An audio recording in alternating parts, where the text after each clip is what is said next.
আসসালামু আলাইকুম আরহামতুল্লাহি আবরাকাতু। প্রিয় তালিবুল ইলম ভাই ও বোনেরা, দেশের বাহিরে যেখান থেকেই আমাদের ক্লাসটি অধ্যয়ন করছেন, সকলকে জানাই আন্তরিক শুভেচ্ছা অভিনন্দন। আজ অষ্টম ক্লাসে আমরা তাকদীর সম্পর্কে অধ্যয়ন করব এবং মৃত্যুর পর পরকালের জীবন সম্পর্কে অধ্যয়ন করব। আসুন কথা না বাড়িয়ে আমরা মূল কিতাব থেকে অধ্যয়ন শুরু করি।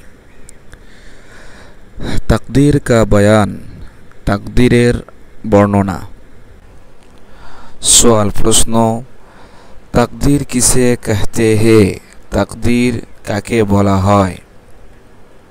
জবাব উত্তর, হার বাত, সকল কথা, और এবং হার अच्छी সকল ভালো, और बुराई এবং মন্দ, चीज़के সকল মন্দ বিষয়ের, चीज़ के लिए সকল মন্দ বিষয়ের জন্য, खुदा ताला के इल्म में अल्लाह तालार इल्म में एक अंदाज़ा मुकर्रर है,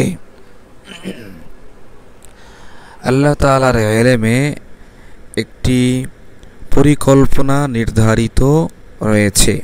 আবার বলছি, দেখুন, হার বা প্রত্যেক বিষয়, চাই সেটা কি হোক, হার আচ্ছি সকল, এটারই আবার ব্যাখ্যা বলা যেতে পারে, সকল বিষয়, চাই সেটা কি ভালো, সকল ভালো বিষয় বা মন্দ বিষয়, সকল ভালো বিষয় বা মন্দ বিষয়ের জন্য, চিজকে লিয়ে মন্দ বিষয়ের জন্য, खुदा ताला के इल्म में আল্লাহ তাআলার ইলমে এক আন্দাজা, আন্দাজার অর্থ কি উঠাইছি, পরিকল্পনা, একটা পরিকল্পনা, পূর্ব পরিকল্পনা, মুকর্রর है, নির্ধারিত রয়েছে। और हर चीज़ के पैदा करने से, এবং সকল জিনিস পয়দা মানে সৃষ্টি করার দ্বারা, সৃষ্টি করনে সে, সৃষ্টি করার পহলে, সৃষ্টি করার পূর্ব থেকে, करने से पहले, सृष्टि करार पूर्व থেকে, खुदा ताला अल्लाह ताला उसे जानता है, ওই বিষয়টি জানেন। সকল জিনিস সৃষ্টি করার পূর্ব থেকেই আল্লাহ তাআলা ওই বিষয়ে জানেন, অর্থাৎ আমি যেটা সৃষ্টি করতেছি সেটা পরবর্তীতে কেমন হবে, সেটা কি করবে না করবে, এই বিষয়ে আল্লাহ তাআলা জানেন। खुदा ताला के उसी इल्म, अल्लाह तालार ওই इल्म और अंदाज़े को এবং পরিকল্পনাকে তাকদীর कहते हैं, তাকদীর বলা হয়ে থাকে। তাহলে তাকদীরের পরিচয় আমরা জানলাম। তাকদীর কাকে বলা হয়? তাকদীর বলা হয় আল্লাহ তাআলা সকল ভালো মন্দর বিষয় আল্লাহ তাআলার ইলম আছে, জ্ঞান আছে, এবং আল্লাহ তাআলার একটা পরিকল্পনা আছে যে এই জিনিসটা আমি সৃষ্টি করলে সেটা এরকম, সেটা এইভাবে চলবে, আর এটা সৃষ্টি করলে সেটা এইভাবে চলবে। এরকম প্রত্যেকটা জিনিস সৃষ্টি করার পূর্ব থেকেই আল্লাহ তাআলা জানেন, এবং সেই অনুযায়ী আল্লাহ তাআলা একটা পরিকল্পনা তৈরি করে রেখেছেন। সেটাকেই কি বলা হয়? তাকদীর বলা হয়। সেটাই বলা হয়েছে আল্লাহ তাআলার ওই ইলম, যে আল্লাহ তাআলা জানেন এটা করলে সে পরবর্তীতে কি করবে, এবং এই ব্যাপারে তার যে একটা পরিকল্পনা রয়েছে, যে এটা যদি ভালো কাজ করে, যেমন সাপোজ মনে করেন মানুষকে সৃষ্টি করলে তাদের মধ্যে কেউ আছে ভালো কাজ করবে, তাহলে তাদের জন্য আল্লাহ তাআলা পূর্ব থেকে পরিকল্পনা করে রেখেছেন, তাদেরকে আল্লাহ তাআলা জান্নাত দিবেন। এবং তাদের মধ্যে কিছু আছে তারা গুনাহে কাজে লিপ্ত হবে, আল্লাহ তাআলা তাদের আন্দাজা, তাদের ব্যাপারে পরিকল্পনা করে রেখেছেন, তাদেরকে জাহান্নাম দিবেন। তো এই যে বিষয়টি আল্লাহ তাআলার ওই ইলম অনুযায়ী যে পরিকল্পনা করে রেখেছেন, সেটাকে কি বলা হয়? তাকদীর বলা হয়। কোই আচ্ছি বুরাই, কোনো ভালো বা মন্দ বাত, কোনো ভালো মন্দ বিষয়, खुदा ताला के इल्म, अल्लाह तालार इल्म और अंदाज़े से बाहर नहीं, এবং আল্লাহ তাআলার ইলম এবং পরিকল্পনা থেকে বাহিরে নয়। তাহলে তাকদীর কাকে বলে সে বিষয়টা আমরা জানতে পারছি। তাকদীর বলা হয় প্রত্যেকটা জিনিসের ব্যাপারে আল্লাহ তাআলার ইলম আছে। এই জিনিসটা আমি সৃষ্টি করলে সেটা পরবর্তীতে কি করবে এবং তার কৃতকর্ম হিসেবে তার পরিকল্পনা পরবর্তীতে কি হবে এটা আল্লাহ তাআলা নির্ধারণ করে রেখেছেন। সেটাকে কি বলা হয়? তাকদীর বলা হয়। যেমন আমরা মনে করি, একটা উদাহরণ হিসেবে বলতে পারি, একজন শিক্ষক সে মনে করেন 10টা ছাত্রকে পড়ায়। 10টা ছাত্রই কিন্তু পড়াশোনা একই রকম পারে না, কেউ বেশি পারে কেউ কম পারে। তখন পরীক্ষা নেওয়ার আগেই যখন উস্তাদ সে তো বুঝতে পারছে কে পাস করবে কে পাস করবে না, ওই অনুযায়ী তিনি পরিকল্পনা করলেন। তাহলে এখানে কি কোনো শিক্ষকের কোনো দোষ আছে? সে যে পরিকল্পনা করলেন এই ছাত্রটা পাস করবে, এই ছাত্রটা ফেল করবে, সেই অনুযায়ী তাদের পুরস্কার দেওয়া বা তাদেরকে পুরস্কৃত না করার সিদ্ধান্ত দেন শিক্ষক নিয়ে রাখেন, তাহলে এটা যেমন কোনো আপত্তিকর কিছুই নয়। তা আল্লাহ তাআলাও তিনি জানেন কি ভালো কাজ করবে কে মন্দ কাজ করবে। এই ব্যাপারে আল্লাহ তাআলা সেই পরিকল্পনা হিসেবে জান্নাত জাহান্নাম নির্ধারণ করে রেখেছেন। তাই এই জন্য আল্লাহ তাআলার ব্যাপারে কোনো খারাপ মন্তব্য করা, এটা খারাপ মন্তব্য করা যাবে না যে আল্লাহ তাআলা যা রাখছে আমার তকদিরে সেটাই হবে, এরকম মনে করে আমল থেকে বসে থাকা যাবে না, বরং আমল করে যেতে হবে। এটা অন্য হাদিস থেকে তোমরা আরও বেশি ভালো জানতে পারবে। এখন আপাতত এতটুকুই মনে রাখো। তাহলে তাকদীর কাকে বলে সে বিষয়টা আমরা এখান থেকে জানতে পারলাম। এরপরের অংশ দেখুন, মরনে কে বাদ জিন্দা হোনা, মৃত্যুর পর পুনরায় জীবিত হওয়া। জিন্দা হোনা জীবিত হওয়া, মরনে কে বাদ মৃত্যুর পর জিন্দা হোনা জীবিত হওয়া। सवाल प्रश्न, मरने के बाद मृत्युर पर जिंदा होने से जीवित हওয়ার দ্বারা क्या मुराद है कि उद्देश्य? जवाब उत्तर, क़यामत में सब चीज़ें फाना हो जाएगी। কিয়ামতের মধ্যে মানে কিয়ামতের দিন, আমরা কিয়ামতের দিন বললে সুন্দর অর্থ হয়। কিয়ামতের দিন সব চিজে সব জিনিস ফানা हो जाएगी, ধ্বংস হয়ে যাবে। फिर इसराफिल अलैहिस्सलाम, অতঃপর ইসরাফিল अलैहिस्सलाम दोबारा দ্বিতীয়বার সোয়ার ফোঁকেগে সিংহায় ফুৎকার দিবেন। ফোঁকে মানে ফুৎকার, সিংহায় ফুৎকার দিবেন। তো সব চিজে মौजूद हो जाएगी, তখন সমস্ত জিনিস বিদ্যমান হয়ে যাবে, উপস্থিত হয়ে যাবে। অর্থাৎ দুনিয়ার শুরু থেকে নিয়ে এই পর্যন্ত যত কিছু দুনিয়াতে আসছে এবং বর্তমান আছে ভবিষ্যতে আসবে সব জিনিস তখন উপস্থিত হয়ে যাবে। শুধু মানুষ নয়, মানুষ জিন অন্যান্য মাখলুকাত যত আছে সৃষ্টিজীব আছে, গরু ছাগল হাঁস মুরগি সব কিছুই উপস্থিত হয়ে যাবে। आदमी भी जिंदा हो जाएंगे, मानुषो आदमी भी मानुषो जिंदा हो जाएगी, जीवित हो जाबे। मैदान हशर, हशरेर मैदाने हशर में हशरेर मैदाने खुदा ताला के सामने पेशी होगी, अल्लाह तालार सामने पेश होबे, अल्लाह तालार सामने उपस्थित होबे। हिसाब लिया जाएगा, हिसाब निकाश नेওয়া হবে। ভালো মন্দ কে কি করেছে এই হিসাব নিকাশ নেওয়া হবে। और अच्छे बुरे कामों का बदला दिया जाएगा, এবং ভালো মন্দ अच्छे মানে ভালো, বুরাই মানে মন্দ, ভালো মন্দ কাজের বদলা প্রতিদান দেয়া जाएगा দেওয়া হবে। जिस रोज एक काम हो, যেই দিন এই সকল কাজকর্মগুলি হবে। জিস রোজ যেই দিন, জিস রোজ মানে যেই দিন এ কাম এই কাজকর্মগুলি হবে।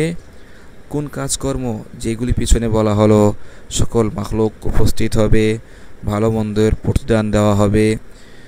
এই যে যা কিছু বলা হলো এটার ব্যাপারে বলা হচ্ছে জিস রোজ এ কাম হোগে, যেই দিন এই কাজকর্মগুলি হবে। उस दिन को ওই দিনকে ইয়াউমুল হাসর বলা হয়। ইয়ানি ইয়াউমুল হাসরের অর্থ কি এখানে ব্র্যাকেটে দিয়ে দেওয়া হয়েছে, ইয়ানি জমা কে জানে কা দিন, একত্রিত করার দিন, জমা করার দিন, জমা কে জানে কে জমা করার দিন। ইয়াউমুল জাযা और ইয়াউমুদ্দিন, ইয়াউমুল জাযা और এবং ইয়াউমুদ্দিন বলা হয়ে থাকে। ইয়াউমুল জাযা এবং ইয়াউমুদ্দিনের অর্থ কি, ইয়ানি অর্থাৎ বদলা দেনে কা দিন, প্রতিদান দেওয়ার দিন। দেনে মানে দেওয়া, প্রতিদান, বদলা মানে প্রতিদান, প্রতিদান দেওয়ার দিন বলা হয়। और ইয়াউমুল হিসাব, ইয়াউমুল হিসাব ইয়ানি হিসাব কা দিন, হিসাবের দিন कहते हैं বলা হয়ে থাকে। তাহলে কিয়ামতের দিনকে আরবিতে কয়েকটি নাম তার আছে, সেটা আমরা এখান থেকে জানতে পারলাম। অর্থাৎ ইয়াউমুল হাসরও বলা হয়, ইয়াউমুল জাযা, ইয়াউমুদ্দিন, ইয়াউমুল হিসাব, আরও বিভিন্ন অর্থে ব্যক্ত করা হয়ে থাকে কিয়ামতের দিনকে। এরপরে সওয়ালটা আমরা দেখি। সওয়াল প্রশ্ন, ईमान मुफस्सल में जिन 7 चीज़ों का जिक्र है, ईमान मुफस्सलेर मध्य जिन 7 चीज़ों जे 7टी जिनिसेर जिकिर है, जिकिर रयेछे, उल्लेख रयेछे, उनमें से तार मध्य थेके अगर कोई दो एक बातों को ना माने, उनमें से तार मध्य थेके अगर यदि कोई केउ दो एक एकटा बा दुइटी दुई एकटी बातु दुई एकटी विषय আছে, দুই এক মানে দুই একটি बातों को ना माने, दुई एकटी विषय के ना माने, तो क्या वो मुसलमान हो सकता है? ताहले से की क्या वो माने ताहले से की मुसलमान हो सकता है, मुसलमान होते पारे। ইমানে মুফাসসলের মধ্যে যে 7টি জিনিসের কথা বলা হয়েছে, যে 7টি জিনিসের প্রতি ঈমান আনা জরুরি, যদি এর কোনো একটি বা দুইটি কেউ না মানে তাহলে সে কি মুসলমান থাকবে কি না, এই ব্যাপারে প্রশ্ন। জবাব উত্তর, হারগিজ নেই, কখনোই নয়। তাহলে ইমানে মুফাসসলের মধ্য থেকে যদি সে কোনো একটা কেউ না মানে তাহলে সে হারগিজ কখনোই নেই, মানে কখনোই সে মুসলমান হতে পারে না। जब तक खुदा ताला की तौहीद, যতক্ষণ পর্যন্ত আল্লাহ তাআলার তাওহীদ, একত্ববাদ, और पैगम्बरों की पैगम्बरी এবং নবীদের, पैगम्बरों মানে নবীদের पैगम्बरी এবং নবীদের নবুয়ত, पैगम्बरी মানে নবুয়ত, নবীদের নবুয়ত, और खुदा ताला की किताबों एवं अल्लाह तालार किताब समूह, और खुदा ताला के फरिश्तों, अल्लाह तालार फरिश्तादेर, और क़ियामत के दिन एवं क़ियामतेर दिनेर, और तकदीर एवं तकदीर, तकदीर काके बोले जा आमरा पिछने आजकेर सबकेर शुरूते आमरा जानते पारछि तकदीर काके बोले। और तकदीर एवं तकदीर, और मरने के बाद एवं मृत्युर पर जिंदा होने को ना माने, मृत्युर पर जिंदा होने को पुनराय जीवित हवा के ना माने, ना मानबे, हरगिज मुसलमान नहीं हो सकता, कखनो से मुसलमान होते पारे ना। তাহলে 7টা জিনিসের প্রত্যেকটি তাকে মানতে হবে, একটা দুই আংশিক মানবে, আংশিক মানবে না, তাহলে সে মুসলমান হতে পারবে না। सवाल प्रश्न, हज़रत पैगम्बर सल्लल्लाहु अलैहि वसल्लम ने 5 चीज़ों पर इस्लाम की बुनियाद बयान फरमाई है। हज़रत पैगम्बर सल्लल्लाहु अलैहि वसल्लम, पैगम्बर सल्लल्लाहु अलैहि वसल्लम तार उद्देश्य हलो आमादेर नबी हज़रत मुहम्मद सल्लल्लाहु अलैहि वसल्लम 5 चीज़ों पर, 5टी जिनिसेर ऊपर इस्लाम की बुनियाद, इस्लामेर भित्ति बयान फरमाई, इस्लामेर भित्ति বর্ণনা করেছেন, যে ইসলামের ভিত্তি 5টি জিনিসের উপর এরকম বয়ান, এরকম কথা বলেছেন। और उनमें फरिश्तों और खुदा ताला की किताबों और क़यामत और तकदीर वगैरह का कोई जिक्र नहीं है। उनमें এই 5টা জিনিসের মধ্যে তো ফেরেশতা এবং खुदा ताला के किताब व अल्लाह तालार किताब और क़यामत और तकदीर वगैरह আরও অন্যান্য যে বিষয়গুলি আছে এই 7টির মধ্য থেকে আরও অন্যান্য বিষয় वगैरह का এগুলির কোই জিকির নেই হ্যায়, এগুলির তো কোনো উল্লেখ নেই। তাহলে ইসলামের ভিত্তি বলা হয়েছে 5টি জিনিস, ওই 5টি মানলেই তো সে মুসলমান হওয়ার কথা। সেখানে তো এই সব বিষয়ে তো উল্লেখ নেই, তাহলে এইগুলি না মানলে সে কেন মুসলমান হবে না? এটা হলো প্রশ্নটা আমরা বুঝতে পারছি যে বলা হয়েছে ইসলামের ভিত্তি হলো 5টি জিনিসের উপর, তার মধ্যে কিয়ামতের আলোচনা, ফেরেশতা, কিতাব আদি এইগুলোর কথা নেই। তাহলে এইগুলি না মানলে সে কেন मुसलमान होते पारबे ना? उत्तर जवाब, उन 5 चीज़ों में हज़रत मोहम्मद सल्लल्लाहु अलैहि वसल्लम पर ईमान लाने का जिक्र है। এই 5টি জিনিসের মধ্যে इन 5 चीज़ों पर में এই 5টি জিনিসের মধ্যে हज़रत मोहम्मद सल्लल्लाहु अलैहि वसल्लम पर हज़रत मोहम्मद सल्लल्लाहु अलैहि वसल्लमेर ऊपर ईमान लाने का ईमान आनार जिकिर है, ईमान आनार कथा उल्लेख रयेछे। प्रथमेई तो 5टी जिनिसेर मध्य प्रथमेई बला हयेछे कि आल्लाह रसूलेर प्रति ईमान आना। ताइले प्रथमटार मध्येई এই কথাটা রয়েছে হযরত মুহাম্মদ সাল্লাল্লাহু আলাইহি ওয়াসাল্লামের উপর ঈমান লানে কা জিকির হয়, ঈমান আনার উল্লেখ রয়েছে। তাহলে হাদিসটা কি, হাদিসটা আমরা একটু মুখে শুনে নেই তাহলে বুঝতে সহজ হবে। হাদিসের মধ্যে আসছে বুনিয়াল ইসলামু আলা খামস, ইসলামের ভিত্তি হলো 5টি জিনিসের উপর। শাহাদাতু আল্লা ইলাহা ইল্লাল্লাহ, এক নম্বর ভিত্তি হলো, এক নম্বর বিষয়টাই হলো শাহাদাতু আল্লা ইলাহা ইল্লাল্লাহ, আল্লাহ ছাড়া কোনো ইলাহ নাই, ওয়া আন্না মুহাম্মাদান রাসূলুল্লাহ, এবং মুহাম্মদ সাল্লাল্লাহু আলাইহি ওয়াসাল্লাম আল্লাহ তাআলার রাসূল। তাহলে এই প্রথমটার মধ্যেই আমাদের এখানে যে বিষয়টি বলা হলো যে আল্লাহর রসুলের উপর ঈমান আনতে হবে, এই বিষয়টি রয়েছে। এরপরে আছে ইকামিস সালাহ, 2 নম্বর নামাজ কায়েম করা, 3 নম্বর ইতাইজ যাকাত দেওয়া, ওয়া হজ্জুল বাইত, এবং কাবা ঘর তওয়াফ করা, এবং শাহরে রমজান মাসে রোজা রাখা, এই 5টি বিষয়। তো যাই হোক, তাহলে প্রথমটার মধ্যেই যে বিষয়টা আসছে যে ईमान लाना, मोहम्मद सल्लल्लाहु अलैहि वसल्लमेर ऊपर ईमान आनार বিষয়টি রয়েছে। और जब कोई शख्स एवं যখন কোনো ব্যক্তি হযরত মুহাম্মদ सल्लल्लाहु अलैहि वसल्लम पर ईमान ले आया, हज़रत मोहम्मद सल्लल्लाहु अलैहि वसल्लमेर ऊपर ईमान নিয়ে আসবে, सल्लम पर ईमान ले आया, ईमान নিয়ে আসবে, तो उसे आपकी बताई हुई तमाम बातें माननी ज़रूरी होंगी। तो তখন তার উপর আবশ্যক হলো,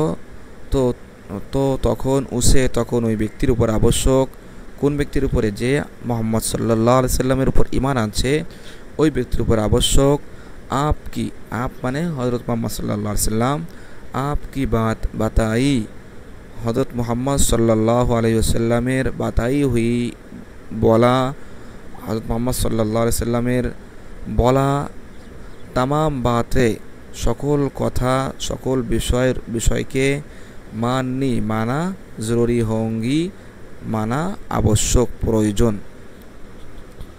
তাহলে যখন সে মুহাম্মদ সাল্লাল্লাহু আলাইহি ওয়াসাল্লামের উপর ঈমান নিয়ে আসবে, তখন ওই ব্যক্তির উপর আবশ্যক আপ কি বাতাই হুই, মুহাম্মদ সাল্লাল্লাহু আলাইহি ওয়াসাল্লামের বর্ণিত, আচ্ছা তামাম বাতাই হুইর অর্থ কি উঠাইলাম? তার বর্ণিত, বাতাই হুই মানে বলা, তার বর্ণিত তামাম বাতে, সকল কথা, মানা জরুরি হোঙ্গি, জরুরি হবে। और खुदा ताला की किताब, এবং আল্লাহ তাআলার কিতাব, जो हज़रत सल्लल्लाहु अलैहि वसल्लम लाए हैं, যেটা হযরত মুহাম্মদ সাল্লাল্লাহু আলাইহি ওয়াসাল্লাম लाए हैं নিয়ে এসেছেন, उस पर ईमान लाना भी ज़रूरी होगा, তার উপর ঈমান আনাও জরুরি হবে। उस पर তার উপর ঈমান লানা भी, ঈমান আনাও জরুরি होगा, জরুরি হবে। হুজুর সাল্লাল্লাহু আলাইহি ওয়াসাল্লাম লায়ে হে, যা নিয়ে এসেছেন আল্লাহ তাআলা থেকে অর্থাৎ কোরআন, এটার উপরও ঈমান আনা জরুরি হবে। এ সব বাতে, এই সকল বিষয় জিনকা ईमान मुफस्सल में जिक्र है, এই সব বিষয় যেগুলির কথা ইমানের জিনকা, যার কথা ইমান মুফাসসলের মধ্যে জিকির হয়, উল্লেখ রয়েছে। खुदा ताला की किताब, अल्लाह तालार किताब कुरान मजीद और पैगम्बर सल्लल्लाहु अलैहि वसल्लम के बयान से साबित है, एवं हज़रत मोहम्मद सल्लल्लाहु अलैहि वसल्लमेर बयान से বর্ণনার দ্বারা সাবিত হে, প্রমাণিত। তাহলে ইমানে মুফাসসলের মধ্যে যা কিছু আছে সেটা নতুন কোনো কিছু নয়, বরং যা কিছু আছে সেগুলি কোরআন এবং হাদিস থেকেই কি প্রমাণিত, সুতরাং সেটা এগুলি থেকে বাহির নয়। তাহলে যে পাঁচটি জিনিসের যে বুনিয়াদ বলা হয়েছে, যে পাঁচটি জিনিসের মধ্যে কি এটা অন্তর্ভুক্ত, যে তাকদীরের প্রতি ঈমান রাখতে হবে, কিয়ামতের প্রতি ঈমান রাখতে হবে, মরার পর পুনরায় জিন্দা উপরে ঈমান রাখতে হবে, এগুলি ওই পাঁচটি জিনিসের মধ্যেই অন্তর্ভুক্ত রয়েছে। একটু চিন্তা করলে এটা আমাদের বোঝা সহজ হয়ে যাবে। পরবর্তী প্রশ্নটা দেখি, এটা পড়েই ইনশাল্লাহ আজকে আমাদের ক্লাস শেষ করব, যেহেতু এটার মাধ্যমে আমাদের প্রথম হিস্সা আজকে ইনশাল্লাহ শেষ হবে, তালিমুল ইসলাম দ্বিতীয় খণ্ডের প্রথম অংশ। देखो सवाल प्रश्न, इन सब बातें का दिल से यकीन और ज़बान से इकरार करे, इन सब बातें এই সকল বিষয়ের দিল সে অন্তর দ্বারা यकीन করা, और ज़बान से এবং জবানের দ্বারা ইকরার করে, জবানের দ্বারা স্বীকারোক্তি দেয়, জবান সে ইকরার করে, জবানের দ্বারা স্বীকার করে। लेकिन किंतु नामाज पढ़े ना, या ज़कात ना दे, ज़कात दे ना, या रोज़े ना रखे, रमज़ाने रोज़ा रखे ना, या हज ना करे, हज करे ना, तो ओ मुसलमान है या नहीं, ताहले से कि मुसलमान होबे या नहीं, नाकि से मुसलमान हिसेबे गण्य होबे ना। कि बला हलो इन सब बातें, अर्थात যে ইমানে মুফাসসলের যে পাঁচটি বিষয় আছে, এইগুলি সে কী করে, এইসব বিষয়কে সে দিল সে কিন করে, অন্তর দ্বারা বিশ্বাসও করে এবং জবান দ্বারা স্বীকারোক্তিও সে দেয়, কিন্তু সে নামাজের ধার ধারে না, নামাজ পড়ে না, জাকাত দেয় না, রোজা রাখে না, হজ করে না, তাহলে সে কি মুসলমান হিসেবে গণ্য হবে কি না, এ ব্যাপারে প্রশ্ন। জবাব, উত্তর, হ্যাঁ, সে মুসলমান হবে, মুসলমান হিসেবে গণ্য হবে, ঠিক। मुसलमान तो ठीक, लेकिन सख्त गुनाहगार, तबे से कठिन गुनाहगार, और खुदा ताला का नाफरमान है, एवं अल्लाह तालार नाफरमान अबाध्य हिसेबे गण्य हबे। ताहले ईमाने मुफाससलेर मध्य जेई विषयगुली आछे, एगुली यदि केउ स्वीकार करे, मेने नेय, एवं इस्लामेर भित्ति जेगुली आछे सेगुलिके से माने, स्वीकार करे, কিন্তু এগুলির উপর সে আমল করে না, নামাজ পড়ে না, জাকাত দেয় না, এরকম, কিন্তু সে জানে, সে এটা বিশ্বাস করে, হ্যাঁ নামাজ পড়া আমাদের উপর ফরজ, আবশ্যক, রোজা রাখাও আবশ্যক, তারপর হজ আবশ্যক, হজ ফরজ হলে হজ করা আবশ্যক, এগুলোকে সে বিশ্বাস করে কিন্তু সে পালন করে না, তাহলে সে মুসলমান তো বটে, মুসলমান হবে, কিন্তু সে কঠিন গুনাহগার হবে এবং আল্লাহ তাআলার नाफरमान हिसेबे गण्य हबे। इसे शख्स को फासिक कहते हैं, এই ব্যক্তিদেরকে ফাসিক বলা হয়ে থাকে। এ লোক, এই সকল ব্যক্তি আপনি গুনাহু কি সাজা, নিজের কৃতকর্মের, নিজের এই গুনাহের শাস্তি পাকর, শাস্তি পেয়ে आखिर में सर्वशेष झटका सर्वशेष छुटकारा पाएंगे। शब्दटा कि छुटकारा माने मुक्ति पाएंगे, मुक्ति पाबे। आखिर में सर्वशेष छुटकारा पाएगा, छुटकारा माने हलो मुक्त, मुक्ति पाएगा, मुक्ति पाबे। যারা এই সকল কাজ করবে না, ঠিকমতো নামাজ রোজা হজ এগুলো পালন করবে না, তারা ফাসিক গুনাহগার। এই গুনাহের সে শাস্তি পরকালে পাবে, জাহান্নামে গিয়ে শাস্তি পাওয়ার পর সর্বশেষ সে যেহেতু তার মধ্যে ঈমান আছে এই জন্য সে কী পাবে, সর্বশেষ সে মুক্তি পাবে। সুপ্রিয় দর্শক শ্রোতা, আজকের ক্লাস আমাদের এই পর্যন্ত। ক্লাসটি শেষ করার পূর্বে আজকে আমরা যতটুকু অধ্যয়ন করেছি এই বিষয়টি আরেকবার আমরা পড়ে নিই। তাকদীর কা বয়ান, তাকদীরের বর্ণনা। সওয়াল, প্রশ্ন, তাকদীর কিসে कहते हैं, তাকদীর কাকে বলা হয়? জবাব, উত্তর, হার বাত, প্রত্যেক বিষয়, और হার अच्छी, চাই সেটা ভালো বিষয়, প্রত্যেক ভালো বিষয়, और বুরাই এবং মন্দ বিষয়, और বুরাই চিজে কে, মন্দ বিষয়ের চিজে কে লিয়ে, মন্দ বিষয়ের জন্য, খুদা তাআলা কে ইলম में, আল্লাহ তাআলার ইলমে, ইলম में है, আল্লাহ তাআলার ইলমে আছে, সকল ভালো মন্দ বিষয়ের ইলম, আল্লাহ সকল বিষয়ের জ্ঞান আল্লাহ তাআলার ইলমে আছে। এক আন্দাজা মুকাররার হয়, এবং একটি কি পরিকল্পনা রয়েছে, সকল ভালো মন্দ বিষয়ের একটা ইলম এবং পরিকল্পনা আল্লাহ তাআলার ইলমে আছে। और हर चीज़ के पैदा करने से, এবং সকল জিনিস সৃষ্টি করার দ্বারা, সৃষ্টি করने से पहले, সৃষ্টি করার পূর্ব থেকেই, खुदा ताला इसे जानते हैं, আল্লাহ তাআলা এগুলি জানেন। खुदा ताला के इसी इल्म, আল্লাহ তাআলার এই ইলম, और अंदाज़े को, এবং এই পরিকল্পনাকে তাকদীর कहते हैं, তাকদীর বলা হয়ে থাকে। कोई अच्छी या बुराई, या बुरी কোনো ভালো বা মন্দ बात, ভালো মন্দ বিষয়, खुदा ताला के इल्म, আল্লাহ তাআলার ইলম, और अंदाज़े से बाहर नहीं, এবং আল্লাহ তাআলার পরিকল্পনা থেকে বাহিরে নয়। মরনে কে বাদ জিন্দা হোনা, মৃত্যুর পর পুনরায় জীবিত হওয়া। সওয়াল, প্রশ্ন, মরনে কে বাদ, মৃত্যুর পর, জিন্দা হোনে সে, জীবিত হওয়ার দ্বারা, क्या मुराद है, কি উদ্দেশ্য? জবাব, উত্তর, क़यामत में सब चीज़ें फ़ाना हो जाएगी, কিয়ামতের দিন সব জিনিস ধ্বংস হয়ে যাবে। फिर इसराफिल अलैहिस्सलाम दोबारा सुअर फोंकेंगे, অতঃপর ইসরাফিল আলাইহিসসালাম দ্বিতীয়বার সিংহায় ফুৎকার দিবেন।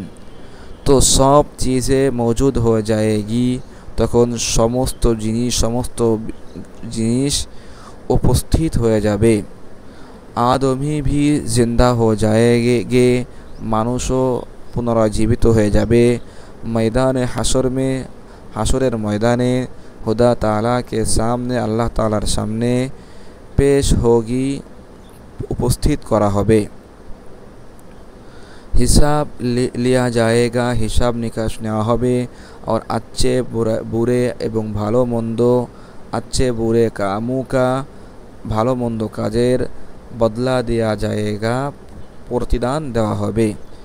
जिस रोज़े ए काम होगे, যেই দিন এই কাজগুলি হবে, इस दिन को, এই দিনকে, यौमुल हशर, यानी जमा के जाने का दिन, यौमुल हशर अर्थात একত্রিত করার দিন, তারপর यौमुल जज़ा, और यौमुद्दीन, यानी बदला देने का दिन, প্রতিদান দেওয়ার দিন, और यौमुल हिसाब, यानी हिसाब का दिन, अर्थात हिसाबेर दिन कहते हैं, বলা হয়ে থাকে। सवाल, प्रश्न, ईमान मुफस्सल में जिन 7 चीज़ों का जिक्र है, ईमान मुफस्सलेर মধ্যে যে 7টি জিনিসের 7টি বিষয়ের উল্লেখ রয়েছে, उनमें से अगर कोई, তার মধ্যে থেকে কেউ যদি, দু এক বা একটা দুইটা বিষয়কে না মানে, तो क्या वो मुसलमान हो सकता है, তাহলে সে কি মুসলমান হতে পারে? জবাব, উত্তর, হারগিজ নেই, কখনোই নয়, সে কখনোই মুসলমান হতে পারে না।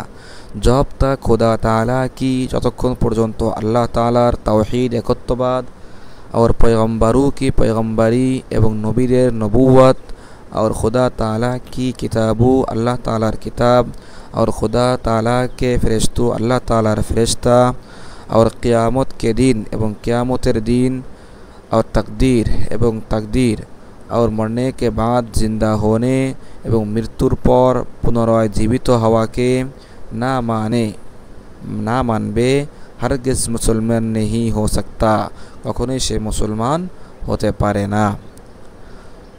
सवाल प्रश्न, हज़रत पैगम्बर सल्लल्लाहु अलैहि वसल्लम ने 5 चीज़ों पर इस्लाम की बुनियाद बयान फरमाई है। हज़रत मुहम्मद सल्लल्लाहु अलैहि वसल्लम 5टी जिनिसेर ऊपर इस्लामेर भित्ति बर्णना करेছেন और उनमें फरिश्तों तार मध्य फरिश्ता और खुदा ताला की किताबों अल्लाह तालार किताब और क़यामत और तकदीर वगैरह तकदीर एवं अन्यान्य विषयेर कोई जिकिर नहीं है, एगुलिर कोनो उल्लेख नेই, आलोचना নেই। তাহলে এগুলি কি কেন মানতে হবে, এটা হলো প্রশ্ন। এগুলির যেহেতু জিকির নাই তাহলে এগুলো মানা আবশ্যক কেন? জবাব উত্তর, इन 5 चीज़ों में এই 5টি জিনিসের মধ্যে হযরত মুহাম্মদ সাল্লাল্লাহু আলাইহি ওয়াসাল্লাম पर हज़रत मोहम्मद सल्लल्लाहु अलैहि वसल्लमेर ऊपर ईमान लाने का जिक्र है, ईमान आनार विषयटी उल्लेख रयेछे। और जब कोई शख्स एवं जखन कोनो व्यक्ति हज़रत मोहम्मद सल्लल्लाहु अलैहि वसल्लम पर ईमान ले हज़रत मोहम्मद सल्लल्लाहु अलैहि वसल्लमेर ऊपर ईमान निये आसबे तो इसे आपकी बताई हुई तखन ओई व्यक्तिर आपकी बताई हुई हज़रत मोहम्मद सल्लल्लाहु अलैहि वसल्लमेर बर्णित तमाम बातें सकल विषय माना ज़रूरी होंगी, ज़रूरी हो जाए। और खुदा ताला की किताब अल्लाह तालार किताब जो हज़रत सल्लल्लाहु अलैहि वसल्लम लाए हैं, हज़रत मोहम्मद सल्लल्लाहु अलैहि वसल्लम निये एसेছেন, उस पर ईमान लाना भी ज़रूरी होगा, तार ऊपरों ईमान आना ज़रूरी हो जाए। ये सब बातें ये सकल विषय जिनका ईमान मुफस्सल में जिकिर है, जेगुलिर आलोचना ईमान मुफस्सलेर मध्य रयेछे, जेगुली ईमान मुफस्सल में जिकिर है, ईमान मुफस्सलेर मध्य उल्लेख रयेछे। खुदा ताला की किताब कुरान मजीद, अल्लाह तालार किताब कुरान मजीद और पैगम्बर सल्लल्लाहु अलैहि वसल्लम एवं हज़रत मोहम्मद सल्लल्लाहु अलैहि वसल्लम के बयान से अल्लाह रसूलेर बर्णना द्वारा अर्थात हादिसेर द्वारा साबित आछे, प्रमाणित रयेछे। सवाल प्रश्न, इन सब बातों का दिल से यकीन এই সকল বিষয়কে অন্তর দ্বারা বিশ্বাস और जबान से इकरार करे, अंतर एवं जबानेर द्वारा स्वीकार करे, लेकिन नामाज ना पढ़े किन्तु नामाज पढ़े ना, या जाकात ना दे जाकात देय ना, या रोज़ा ना रखे बा रमजान मासे रोज़ा रखे ना, या हज ना करे बा हज करे ना, तो वो मुसलमान है या नहीं? তাহলে সে কি মুসলমান থাকবে নাকি মুসলমান থাকবে না? জবাব উত্তর, हाँ, अर्थात से मुसलमान तो থাকবে, मुसलमान तो बटे, लेकिन किंतु सख्त गुनाहगार, किंतु से कठिन गुनाहगार और खुदा ताला का नाफरमान है, अल्लाह ताला अबाध्य हिसेबे गण्य हबे। इसे शख्स को এই ব্যক্তিকে फासिक कहते हैं, फासिक বলা হয়ে থাকে। ये लोग अपने गुनाहों की सज़ा पाकर এই ব্যক্তি নিজের কৃতকর্মের শাস্তি পাবে। प्रथमे से निजेर कृतकर्मेर शास्ति पाबे, आखिर में सर्वशेष छुटकारा पाएगा, से मुक्ति पाबे। प्रिय दर्शक श्रोता, आजकेर क्लास आमादेर এই পর্যন্ত। ইতিমধ্যে আলহামদুলিল্লাহ সুম্মা আলহামদুলিল্লাহ আমরা তালিমুল ইসলামের প্রথম অংশ দ্বিতীয় খণ্ডের প্রথম অংশ অধ্যয়ন করে শেষ করেছি। এরপরে তালিমুল ইসলামের দ্বিতীয় অংশের আলোচনায় সামনে আসছে ইনশাআল্লাহ। এখান থেকে আমরা পরবর্তী ক্লাসে অধ্যয়ন করব।